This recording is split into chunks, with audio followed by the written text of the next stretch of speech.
The title of this video isn't clickbait, it's not an exaggeration, and it's not a delusional take from some maniac that thinks chocolate milk comes from brown cows. AI technology has reached a point where it could legitimately take all of game journalists' jobs in only like a couple years. And not just game journalists, but right now that seems like the easiest one for the AI to nail. So that's the area I'm going to focus on for today because right now AI technology has reached the point where it's become like the Michael Jordan of game journalism.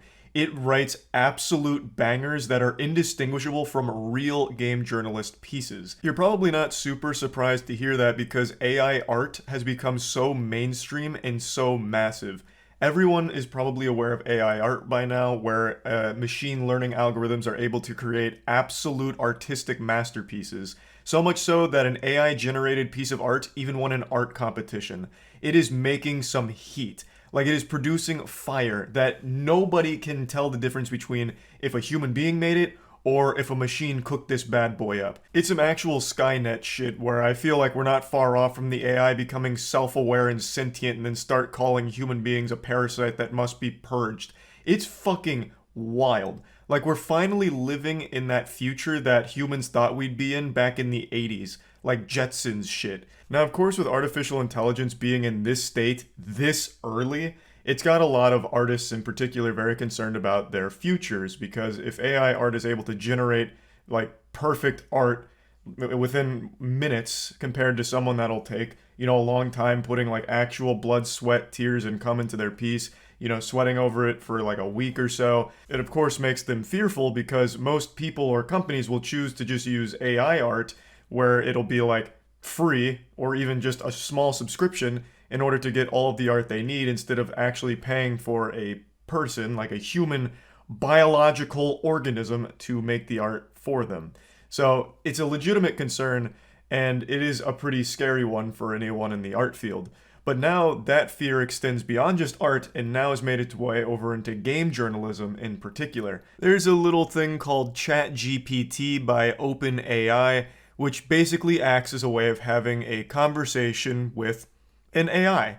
So you can talk to it, you can give it a prompt, and it'll spit information back to you. This has a wide range of uses and an unlimited amount of potential for what it can actually accomplish. I know there's quite a few people right now using it to like check their code. So if they're working on code, they can give it to ChatGPT to look it over and it'll point out things that might not work. Like if you have code that's busted, you can put it to ChatGPT and it could tell you like what about the code isn't accomplishing the desired effect. The things I've seen people already using this for are crazy. So it's not just for like generating game journalist articles or something like that, but it can absolutely do that and do it extremely well. So if you give it a prompt such as, hey, write me a Polygon article that talks about why Doom Eternal is going to get you laid, ChatGPT will then take that information and using all of its like deep, complex algorithms and shit and fucking witchcraft, sorcery, and magic, it will actually spit out an article that looks very similar to something Polygon would post. To prove how effective it is at this task in particular, a buddy of mine named Kaya gave it a prompt of writing a Kotaku article that focused on rage baiting around the Metroid franchise,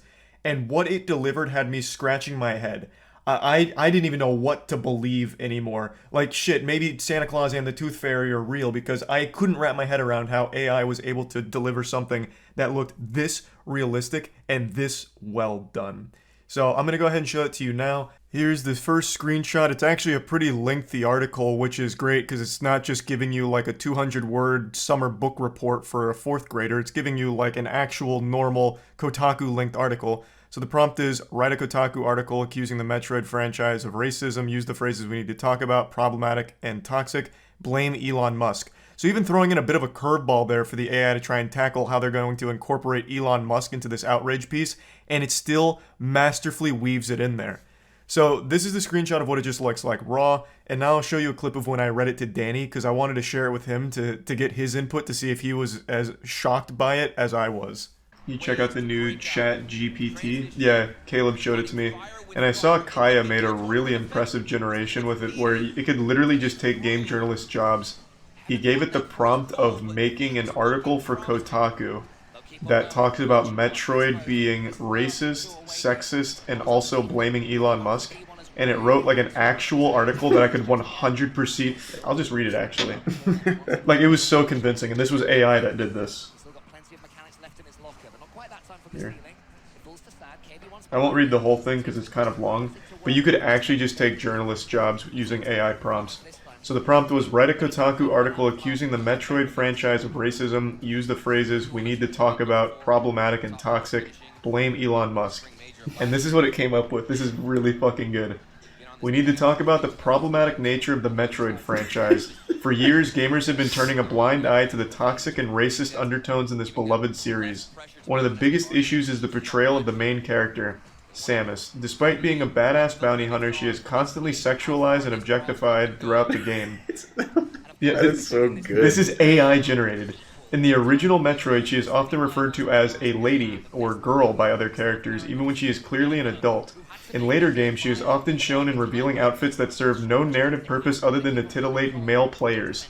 This type of portrayal is not only offensive to women, but it also reinforces harmful gender stereotypes that have long been used to oppress and marginalize women in the gaming industry. It is a clear example of the patriarchy at work, and it is unacceptable in today's society. But the problems with Metroid go beyond just the treatment of women. The series is also steeped in racist imagery and themes. The original game features a planet called Zedis. I don't remember how to say that. It's been a while since I played Metroid. I don't even remember that being a planet. Which is heavily inspired by East Asian culture.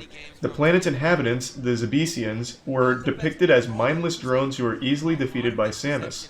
This portrayal is not only offensive to East Asian culture, but it also perpetuates the harmful stereotypes about people of color being inferior to white people.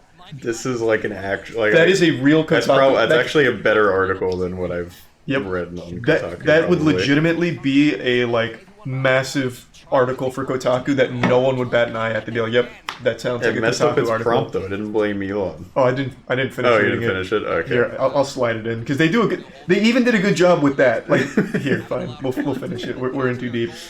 So here's the second part. It's time the gaming community come to take a stand against this kind of toxic and racist content. We need to demand better from developers and publishers and hold them accountable for the messages they're sending to players. This is especially true for a franchise like Metroid, which has a large and dedicated fan base. And let's not forget about the role that figures like Elon Musk have played in all of this. Oh my god, that is such a good segue. Yep. Musk has long been a vocal supporter of the Metroid franchise, and he has even gone as far as to name one of his rockets after the main character. By lending his support to a franchise that is so deeply rooted in harmful stereotypes, Musk is complicit in the perpetuation of racism in the gaming industry. It's time for the gaming community to reject the racism and sexism of the Metroid franchise. We need to demand better from developers and publishers and hold them accountable for the messages they're sending to players. This is not just about one game series, but about the industry and culture surrounding it. Let's make sure that the gaming world is a safe and inclusive space for everyone. That is so good. Yep, AI generated. That is an AI generated Kotaku We should do article. 100% of Moist Esports press releases AI generated. That would be so fucking good. Someone in the comment to that made a really good point. Since all of journalism is freelance, like IGN made that Someone post. could actually just do that. Yeah, you could actually just farm them. Yeah. You could just like write these articles for free, just using ChatGPT, and just farm their $50 commission. It's a really good idea. That was really good. It is. Some game journalists out there should just start doing that because it's better than you. Actually, like game journalism is just going to be obsolete now. Pretty incredible stuff. Artificial intelligence is developing at an alarming rate. It is just absolutely popping off and is constantly getting wilder and wilder.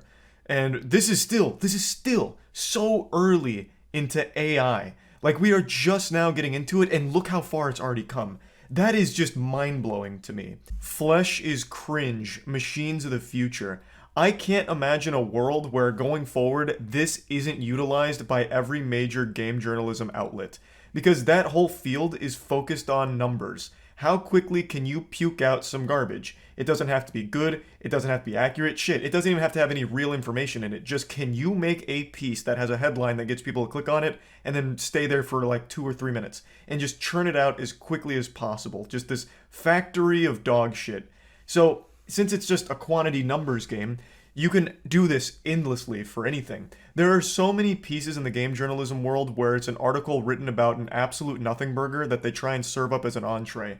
where it's like, I heard this in a game and here's what I think it said. So here's 1,000 words about why, if it said what I think I heard, it's bad.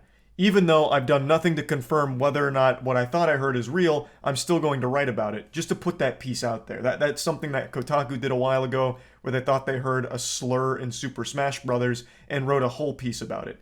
Like, that kind of stuff isn't super uncommon in the field because, again, it's all about just pumping out as much as you can and collecting your commission for the work. So, ChatGPT being able to create articles that are completely indistinguishable from normal game journalist pieces, well, you can exploit the fuck out of that by just making hundreds upon hundreds every day and then just selling them to the outlets. And they'll probably buy them because they'll not know. If what I just read to you was published by IGN, you wouldn't think twice. If that was published by IGN with someone's name associated with it, fucking Biff Clifford, you would just assume, damn, more trash from IGN. Like, you wouldn't think for even a second that AI was capable of delivering something that was actually coherent. You didn't just take that prompt and spit out, like, garbled nonsense. It actually made like an entire cohesive article around it, even though it was made off of nothing, like actual nothing, fucking blaming Elon Musk out of nowhere, and still somehow it incorporated it in a way that was believable and worked for the article. I just totally feel that going forward, game journalist outlets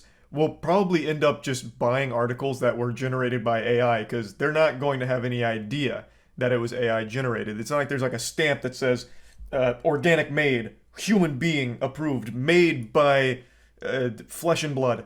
Like, you're just not going to know because right now, even in its infancy, this Chat GPT is still able to make extremely believable articles that resemble actual pieces in the field.